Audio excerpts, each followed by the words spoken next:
খুবই আপনার সহজ, বাট মনে রাখতে হয় আর কি। আপনার যদি কাউকে বলবেন যে আপনি একদম সোজা চলে যান, সোজা সোজা সোজা বললে সেটা হচ্ছে আলে তু ধোয়া, আলে তু ধোয়া প্রথমটা। আলে মানে তো যাও বা যান, যান, রেসপেক্ট, উইথ রেসপেক্ট। আলে তু ধোয়া মানে সোজা সোজা একদম, সোজা সোজা মানে হচ্ছে তু ধোয়া, আলে তু ধোয়া, গো ডিরেক্টলি। তারপর হচ্ছে তুখনে আগোশ, লেফট সাইড, তুখনে আগোশ, টার্ন লেফট, টার্ন ইজ তুখনে, তুখনে আগোশ, টার্ন লেফট।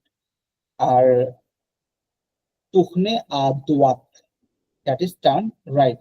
রিমেম্বার, একটু লক্ষ্য করে দেখেন, আলে তু দোয়া যেটা ছিল, আলে তু দোয়া ওখানে কিন্তু লাস্টে ই নেই, প্রথমটাতে আলে তু দোয়াতে ই নেই, বাট তুখনে আদোয়াত যেটা সেটার মধ্যে টি আছে, যার কারণে সাউন্ড এরকম হয়, তুখনে আ দোয়াত, এরকম টাইপের একটা সাউন্ড হয়, তুখনে আদোয়াত। আর আগেরটা ছিল আলে তু দোয়া,